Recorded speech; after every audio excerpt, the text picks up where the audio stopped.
Hasilnya, setelah membaca sampai halaman 126, saya menemukan suatu fakta yang sangat membagongkan.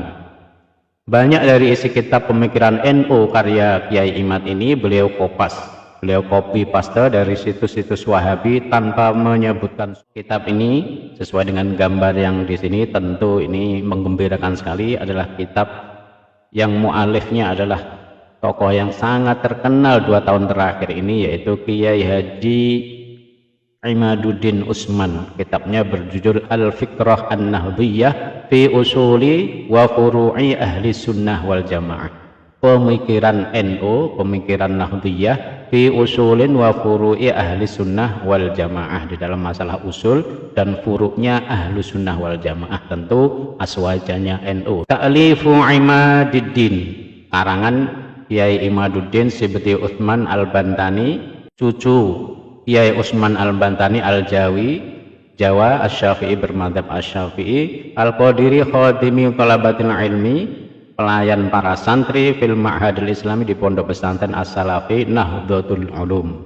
Jadi ini luar biasa sekali, seorang kiai dari Jawa mengarang kitab berbahasa Arab. Sebelum beliau sudah ada kiai-kiai top, yaitu Kiai Nawawi Al-Bantani, ada Kiai Iksan Jampes, dan masih banyak lagi, termasuk Hadratus Syekh Hasyim Al-Asy'ari. Kitab ini berisi tentang, sebagaimana tampak di judulnya, adalah pemikiran-pemikiran Nahdlatul Ulama dengan aswajanya Ahlus Sunnah wal Jamaah. Kiai Imaduddin menyelesaikan penulisan kitab ini pada tahun 1439 Hijriah, sekitar 3 tahun sebelum beliau viral membatalkan nasab Alawi.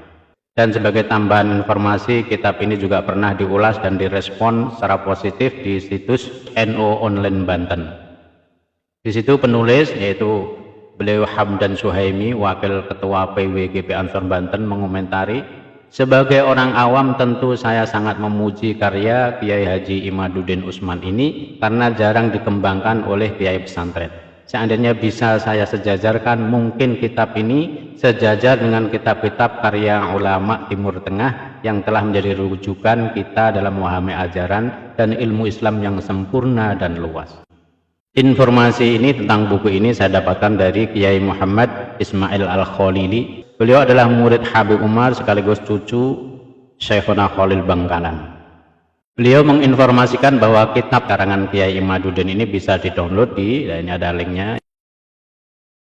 Selanjutnya Kiai muda Muhammad Ismail Khalil ini menulis, bagi pembaca awam khususnya jika ia termasuk muhibbin Kiai Imad, kitab ini memang akan terlihat sangat keren dan mengagumkan. Bayangkan seorang ulama Nusantara dari Kresek, Banten bisa menulis kitab setebal 273 halaman dengan bahasa Arab yang sangat lugas dan ilmiah. Para pembaca pasti akan berdecak kagum.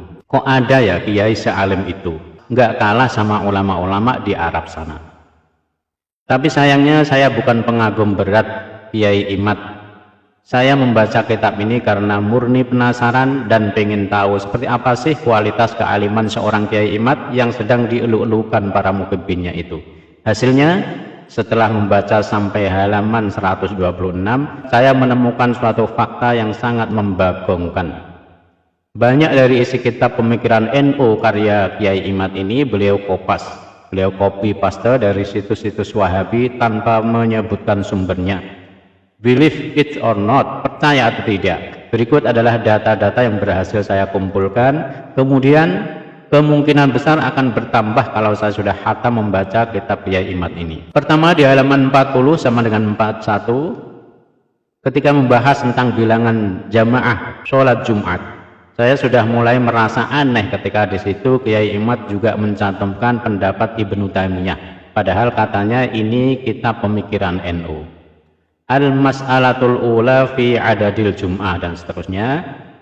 Ternyata ibarat ini beliau copy paste, atau lebih tepatnya cut and paste sedikit modifikasi dari situs Wahabi berikut. Situsnya adalah islamweb.net. Perlu diketahui islamweb.net ini adalah situs raksasa Wahabi yang biasa memuat fatwa-fatwa ulama-ulama Wahabi seperti Bin Baz, Syekh Utsaimin, Albani dan lain-lain. Yang kedua, di halaman 49 ketika membahas khutbah dengan selain bahasa Arab. Kiai Imad menulis, ittafaqal fuqaha'u ala annal aula an takunal khutbatu bil lughah al arabiyyah, sampai seterusnya. Komentar Kiai Muhammad Ismail Al-Khalili, ibarat di atas ternyata juga Kiai Imad kopas plek ketiplek dari situs Wahabi. Hanya saja beliau modif sedikit akhir ibaratnya, ma'aziyadati wal ikhtisar. Berikut link situsnya. Nah, ini link situsnya yang tempat Kiai Imad mengambil tulisan ini ada di sini. Islamkia.info adalah Al-Islamu soal wa jawab, pertanyaan dan jawaban tentang Islam. Ini juga merupakan situs terkenal Wahabi milik Syekh Muhammad Sholeh Al-Munajjid, seorang ulama Wahabi, santri dari Syekh bin Baz, Syekh Utsaimin, Syekh Albani. Biyuh jan nguri tenan iki. Al-Fiqrah An-Nahdiyah apa Al-Fiqrah An-Najdiyah, pemikiran Najd. Nah, ini sebagai informasi saja, Wahabi itu Muhammad bin Abdul Wahab lahirnya di Najd. Yang ketiga, di halaman 95 ketika membahas tentang jual beli kredit bai'ut taqsib, lagi dan lagi Kiai Imad kopas redaksi dari situs Wahabi Islamkia.info. Redaksi kitab Kiai Imad, nah, tertulis al-mas'alatul ula fi bai'it taqsibi dan seterusnya. Redaksi situs aslinya ditampilkan oleh Kiai muda yang ganteng Muhammad Ismail Al-Khalili. Nah, seperti ini. Lalu yang keempat, di halaman 116 ketika membahas hukum menikah melalui telepon, Kiai Imad menuliskan al-mas'alatus tsaniyah akadun nikah bil hatif, akad nikah lewat telepon. Nah, ini terus ditulis di sini lalu dikomentari oleh beliau Kiai Muhammad Ismail Al-Khalili yang ganteng. Lagi ternyata ibarat ini Kiai Imad kopas dari situs Islamkia.info. Nah, di situsnya. Hanya saja cerdiknya Kiai Imad di sini, sumber-sumber fatwa itu beliau hilangkan karena akan jelas menampakkan kewahabian mereka. Coba perhatikan, fatwa di atas bersumber dari Al-Lajnah Ad-Daimah yang bisa dibilang MUI-nya Wahabi, juga dari Syekh Abdul Aziz bin Baz. Halaman 5, nomor 5 di halaman 125 ketika membahas tentang poligami. Mak-mak pecinta Kiai Imad wajib baca ini ya. Saya agak mengernyitkan dahi ketika dengan gagahnya Kiai Imad berkata bahwa poligami adalah sebuah amal yang besar pahala dan manfaatnya bagi suami istri. Inna ta'addudaz zawjat dan seterusnya. Saya curiga kok ada bau-bau Wahabi di sini ya. Ternyata betul di halaman 126 ketika menjelaskan keutamaan istri pertama yang bersedia untuk dimadu, Kiai Imad menuliskan fadluz zaujatil ula dan seterusnya. Dan sekali lagi demi menguatkan pendapatnya yang sangat menganjurkan poligami itu, Kiai Imad ternyata mengkopas ibarat itu dari situs Wahabi, lagi-lagi Islamkia.info. Bagaimana ibu-ibu?